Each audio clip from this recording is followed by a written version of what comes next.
Shri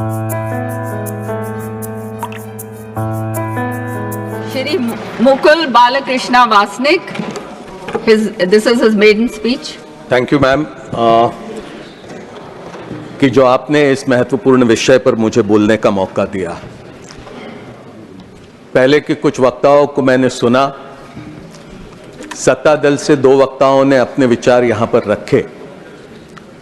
संविधान के प्रति उन्होंने अपने बयान में आस्था जाहिर की, जिसकी वजह से मुझे बेहद खुशी हुई।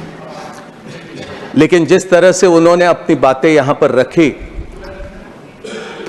उससे मुझे कुछ परेशानी भी होती है। भारत के संविधान के निर्माण में जो आज सत्ता दल में बैठे हैं, उनका दूर दूर तक के कोई संबंध नहीं था। भारत के स्वाधीनता के संग्राम में जो आज सत्ता दल में बैठे हैं, उनका दूर दूर तक के कोई संबंध नहीं था। लेकिन आज जिस तरह से वो यहां पर अपनी बात कर रहे हैं, ऐसा लगता है कि संविधान भी उन्होंने ही बनाया, भारत की आजादी भी उन्होंने ही हासिल करी। मुझे खुशी हुई कि डॉक्टर बाबा साहब अंबेडकर के लिए कुछ अच्छे बोल उन्होंने यहां पर किए हैं। मुझे इस बात की भी खुशी हुई कि सरदार पटेल का नाम भी यहां पर बड़े सम्मानजनक तरीके से सत्ता दल के साथियों ने यहां पर लेने का काम किया। लेकिन मुझे इस बात की हैरत हुई कि देश के प्रथम प्रधानमंत्री जवाहरलाल नेहरू के संदर्भ में जब उन्होंने अपनी बात कही, चाहे वो निर्मला सीतारमण जी हो, चाहे जिस ढंग से हरदीप पुरी जी ने अपनी बात कही, उससे मुझे इस बात की हैरत हुई कि नेहरू जी के बारे में इतनी घृणा और इतने द्वेष भरे विचार सत्ता दल में क्यों इस तरह से नजर आते हैं। क्या जवाहरलाल नेहरू ने बहुत बड़ा अपराध किया था कि स्वाधीनता के संग्राम में उन्होंने 9 साल से अधिक का समय भारत की जेलों में काटा? क्या जवाहरलाल नेहरू का यह अपराध था कि 1929 को लाहौर में रावी के तट पर उन्होंने रात के अंधेरे में भारत का ध्वज वहां पर लहराया और इस बात का ऐलान किया कि अब हम पूर्ण स्वराज के लिए तैयार है, अब हमारा संघर्ष पूर्ण स्वराज हासिल किए बगैर रुकेगा नहीं? क्या जवाहरलाल नेहरू का यह अपराध था कि यही बगल में सेंट्रल हॉल में उन्होंने 13 दिसंबर 1946 का संविधान सभा में ऑब्जेक्टिव्स का रेजोल्यूशन रखा? क्या जवाहरलाल नेहरू का यह अपराध था क्या कि भारत के निर्माण में, एक आधुनिक भारत के निर्माण में उन्होंने नींव रखी?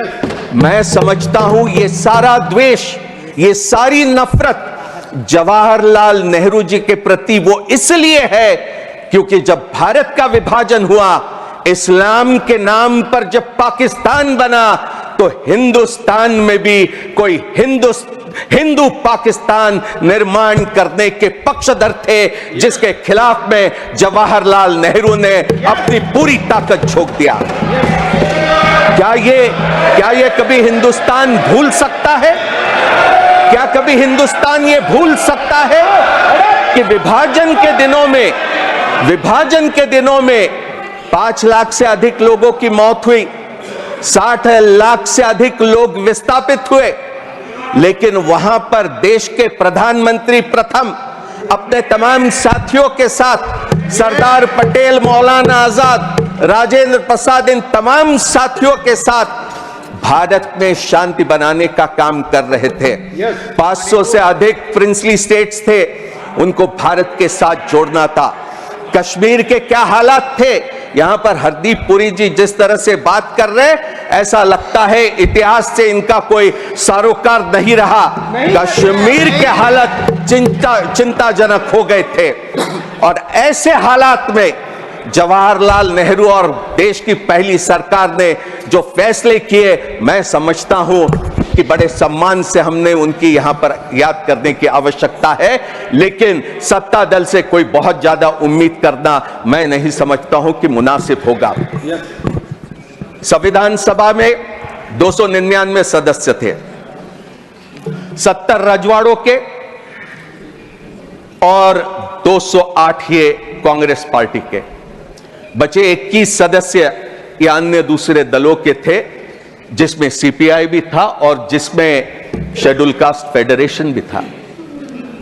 शेड्यूल कास्ट फेडरेशन से डॉक्टर बाबा साहब अंबेडकर संविधान सभा में आए थे और संविधान सभा में आने के बाद कांग्रेस पार्टी का संविधान सभा में पूर्ण बहुमत रहने के बाद, स्वाधीनता के आंदोलन का नेतृत्व करने के बाद जिस तरह की स्थिति थी, उस समय संविधान सभा ने यह फैसला किया कि हम बहुमत और अल्पमत देखेंगे नहीं, हम ये देखेंगे कि किसमें क्या काबिलियत है और हिंदुस्तान के निर्माण में हम उनका पूरा का पूरा उपयोग करेंगे। जब 29 अगस्त 1947 को मसौदा समिति की घोषणा हुई, तो वहां पर डॉक्टर बाबा साहब अंबेडकर शेड्यूल कास्ट फेडरेशन के एकमात्र सदस्य वहां पर उस समिति के अध्यक्ष करके चुने जाते हैं।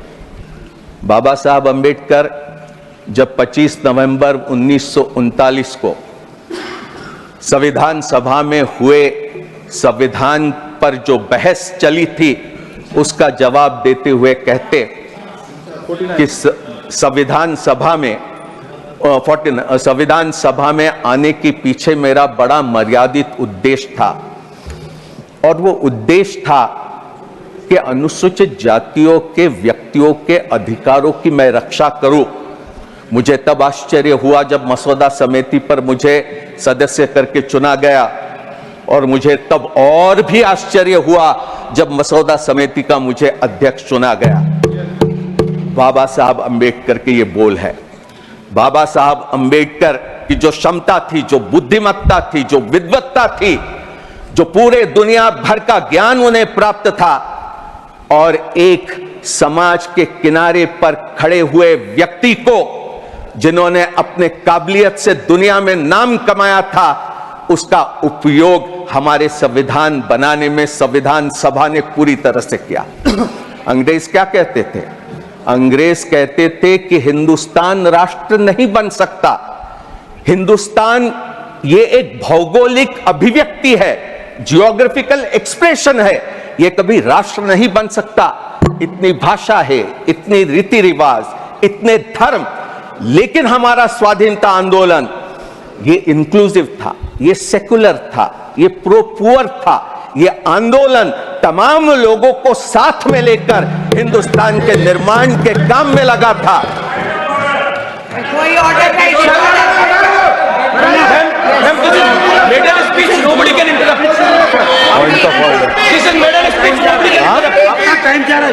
Mr. Jangra, this is his maiden speech. Madam ये मेडन स्पीच है। This is his maiden speech. Maiden. He's speaking. This is maiden speech. बोलिए बोलिए। ये जो सूचना दे रहे हैं, बोलने दो सबका जी, बोलने दीजिए। वो उनका उनकी मेडन स्पीच है। मैडम मेडन स्पीच के अंदर इंटरप्ट आप उसके बाद बोलिएगा। आप इसके बाद बोलिएगा। उनकी पहली स्पीच है, आप उसके बाद बोलिएगा। आप मेडन स्पीच के पूछा रखी आपने, उसको पकड़ो पहले। मेडन स्पीच में इंटरप्शन कर रहे हैं आप। मैडम आप बैठिए, 2 मिनट बैठिए। आप 2 मिनट बैठिए। आप बैठिए 2 मिनट जांगरा साहब। Yes, yes. Please continue. Please continue, Mr. Pasnik. Mr. Pasnik, I will allow him then. आ गया पानी। यार मेडन स्पीच में इंटरप्शन, दिस इज रॉन्ग। और वो भी हरियाणा का रूल्स प्रोसीजर को लेकर के और गलत चीज कर रहे हैं। उनको होता मालूम है क्या रूल्स? हाँ, मैं तो समझता था कि आपका पूरा संरक्षण मुझे मिलेगा, लेकिन थोड़ा सा व्यवधान इसमें जरूर हुआ। आपको संरक्षण पूरा मिला है, तभी आप बोल रहे हैं। बोलिए। तो बाबा साहब अंबेडकर का भारत के संविधान के निर्माण में संविधान सभा ने पूरा उपयोग किया। उस समय के यूरोप में क्या था? भाषा के नाम पर, धर्म के नाम पर आधुनिक राष्ट्रों का निर्माण हो रहा था। फ्रांस हो, जर्मनी हो, इटली हो। भारत का स्वाधीनता का आंदोलन अपने आप में एक अनोखा था। ऐसा दुनिया में उस दरमियान नहीं हो रहा था। हमारे स्वाधीनता संग्राम के नेताओं ने यह तय किया कि भारत अगर गुलामी से मुक्त करना है तो यह किसी एक धर्म के लोगों के लिए नहीं रहेगा, यह तमाम लोगों के लिए रहेगा। ये समाज में उन लोगों के लिए भी रहेगा जो समाज में आज अस्पृश्य करके जाने जाते हैं और छुआछूत के शिकार होते हैं। ऐसे लोगों के लिए भी हिंदुस्तान आजाद बनेगा। महिलाओं के लिए यहां निर्मला सीतारमण जी बहुत बातें करके चले गई। निर्मला सीतारमण जी ने महिलाओं के बारे में one minute. This is his maiden speech. Please allow him to speak. Please. बैठ जाओ, कोई पता नहीं पे खड़े हो Please जाओ। carry on, Mr. Vasnik. Nirmala Sitharaman ji ने महिलाओं के बारे में बहुत सी बातें यहां पर कही कि किस तरह के कानून यहां पर सत्ता दल ने पिछले दिनों में लाए। बहुत अच्छी बात है, महिलाओं के लिए आरक्षण मिले, ये तो हमारा भी यही ख्याल रहा है। इस पर हमने भी काम किया है। अगर आप करेंगे तो हम पूरी तरह आपके साथ रहेंगे, इसमें कोई दो राय नहीं हो सकती। लेकिन भारतीय जनता पार्टी का आज तक के कोई महिला का नेतृत्व हमने देखा है क्या? राष्ट्रीय स्तर पर आज तक के हमने नहीं देखा कि कोई भारतीय जनता पार्टी की महिला भारतीय जनता पार्टी की अध्यक्ष बनी हो। राष्ट्रीय स्वयंसेवक संघ जो जहां से इनकी पूरी वैचारिक धरोहर है, राष्ट्रीय स्वयंसेवक संघ में जिसके अभी अगले साल 100 साल पूरे हो गए, क्या आपने राष्ट्रीय स्वयंसेवक संघ का कोई सरसंघ चालक महिला को देखा है क्या? आज तक नहीं। कॉन्स्टिट्यूशन पे बोलिए, please speak on the subject. Madam, I have the right to say if anybody is going to attack the Congress party and if they are going to think that we are not going to rebut, then that is absolutely wrong. मैं आपसे पूरे आदर से सम्मान के साथ कहूंगा, madam मैं पूरे आदर और सम्मान के साथ कहूंगा कि अगर कांग्रेस का नाम जब लिया गया तब उन्हें रोक देते, मैं भी चुप रहता। मैंने अपने वाणी पर इनका नाम नहीं आने दिया होता। राष्ट्रीय स्वयंसेवक संघ के अगले वर्ष 100 साल हो गए।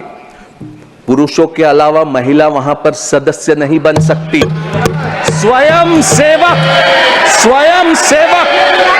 सिर्फ पुरुष ही है। राष्ट्रीय स्वयंसेवक संघ में राष्ट्र सेविका करके एक अलग उनका एक संस्था है। ये इसमें कॉन्स्टिट्यूशन का कोई महिलाओं के बारे में मैं नहीं समझता हूं। कांग्रेस पार्टी में एनी बेसेंट से लेकर तो सरोजनी नायडू से लेकर वो तमाम अध्यक्ष हमने स्वाधीनता से पहले देखा और उसके बाद भी।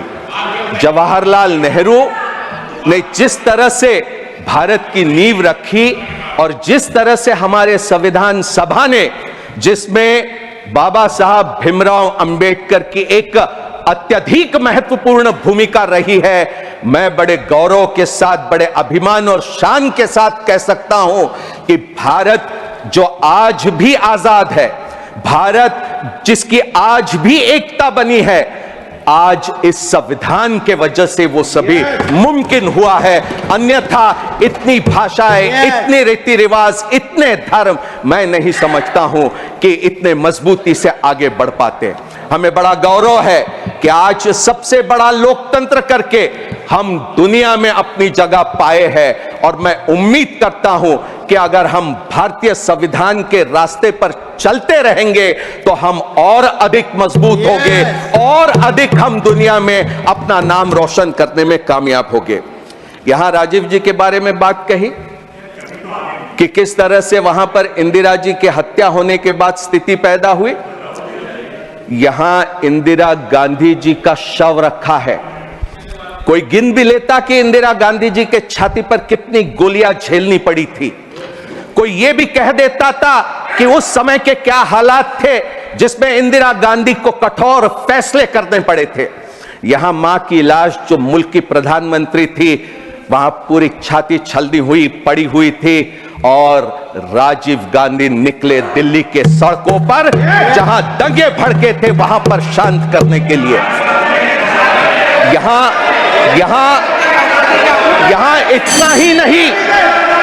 इतना ही नहीं, निर्मला जी ने यहां पर पढ़ा लिखा रहो। देखिए शेखर जी ये आपके पिता थे। राम मनोहर लोहिया हॉस्पिटल में जब संजय गांधी का शव वहां पर पहुंचा था, इंदिरा जी वहां पर पहुंचे और चंद्रशेखर जी के साथ वहां पर बात करने लगी कि हम पंजाब के हालात को कैसे सुधारेंगे। आप क्या बात कर रहे हैं?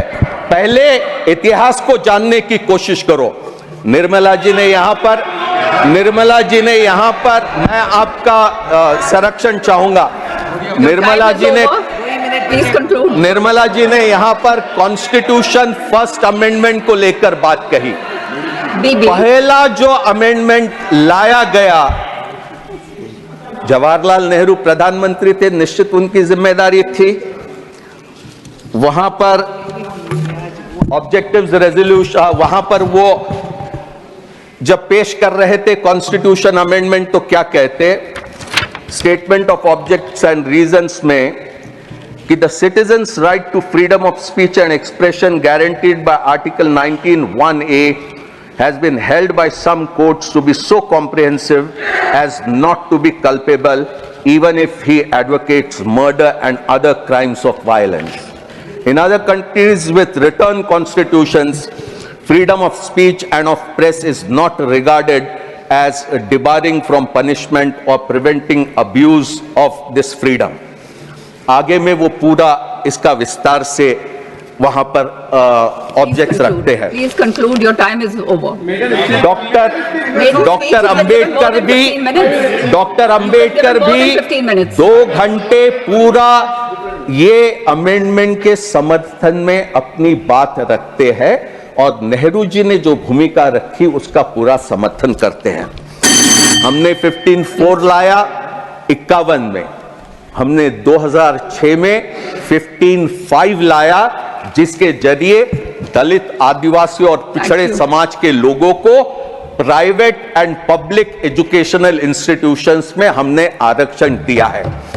आगे हमारा प्रयास रहेगा कि हम 50% आरक्षण की जो मर्यादा सुप्रीम कोर्ट ने दलित, आदिवासी, पिछड़ों पर रखी है, उसको अलग करके और अधिक सुविधा हम इन वर्गों को उपलब्ध करा दें। Thank you, Mr. Bastik. Thank you.